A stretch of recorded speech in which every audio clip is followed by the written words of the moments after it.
You're 51. You've saved $14,000 for retirement. And somewhere in the back of your mind, there's a number you're afraid to actually calculate because you think you already know the answer and you think it's bad. So I did it for you. Not a guess, not a rule of thumb, an actual simulation, the same math retirement analysts run for people who can afford to pay for it. Here's the starting point. $14,000 saved. 16 years until 67. If you change nothing, same contributions, same habits, same everything, that $14,000 grows to roughly $31,000 by the time you retire. Even with market growth working in your favor, compounding needs time, and you're giving it 16 years on a number that needed 40. Here's what that actually buys you, combined with an average Social Security check. You're looking at somewhere around $1,400 to $1,700 a month in total income. Rent alone, in most U.S. cities, eats $1,200 to $1,800 of that. Do the subtraction. You already have. That's the scary number. Now here's the part almost nobody tells you. That number isn't fixed. It's the output of a formula, and formulas have levers. You're not broken. You're under-leveraged. Let's go through exactly what those levers are and exactly what pulling them actually looks like, not in theory, in real numbers. Lever 1, catch-up contributions. Once you turn 50, the IRS quietly changes the rules in your favor. You're allowed to contribute more to a 401k or IRA than someone younger than you, specifically because the government knows people your age are behind and build a legal mechanism to help you close the gap. Most people never even open their account settings to check if this is turned on. Here's what it looks like in real terms. A standard employee contribution limit might cap out at one number. The catch-up provision lets you add several thousand more per year on top of that, tax advantage, meaning it lowers your taxable income today while it compounds for your future. If you're contributing $300 a month right now, catch-up eligibility might let you push that to $500 or $600 a month without changing your tax bracket the way you'd expect. Run that forward. An extra $200 to $300 a month for 16 years at a moderate rate of return isn't a rounding error. It's the single biggest lever on this list. That $31,000 projection, powered by catch-up contributions alone, can move toward $90,000 to $110,000, depending on exactly how much extra you're able to route in. The catch, you have to actually elect it. Nobody does this automatically for you. It sits in your plan settings, waiting. Lever 2, delaying Social Security. This one isn't about saving more. It's about being patient with money you're already entitled to. Every year you delay claiming Social Security past your full retirement age, up to age 70, your monthly benefit permanently increases by roughly 8%, not 8% total, 8% per year, compounding.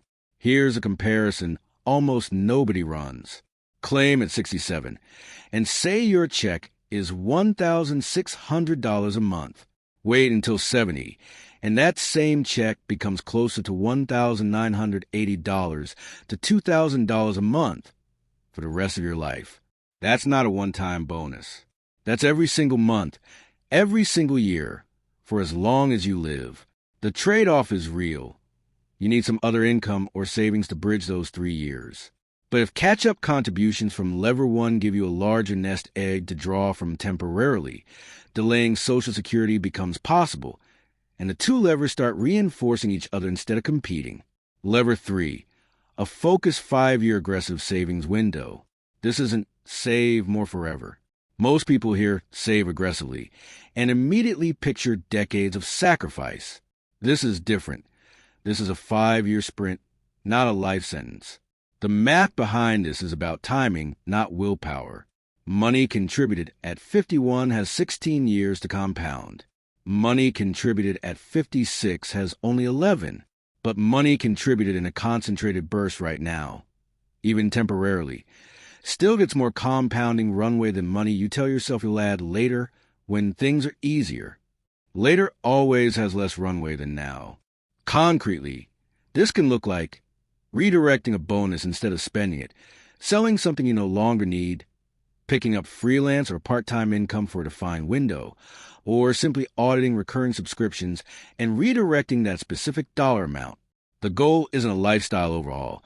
It's finding one identifiable, sustainable extra contribution source for 60 months, then returning to normal. Even a modest aggressive window, enough to add $150 to $250 a month for 5 years, adds tens of thousands more by 67, purely because that money had the most time of all to grow. Now let's compare timing directly, because this is where people talk themselves out of trying. Someone who starts these 3 levers at 45 instead of 51 has 6 extra years of compounding. Their projected outcome is meaningfully higher. No argument there. But someone who waits until 61 to start, telling themselves, "I'll get serious later," loses 10 years of runway compared to starting at 51. The gap between 51 and 61 is far more costly than the gap between 45 and 51. The real risk was never being 51. The real risk is becoming 61, having still done nothing. Now let's rerun the original scenario. Same person, same $14,000, same age 51, same 16 years. But this time, all 3 levers are active. Catch-up contributions maximized, Social Security delayed to 70, and one focused 5-year savings pushed early in the timeline. Instead of $31,000 at retirement, the range moves to roughly $160,000 to $190,000.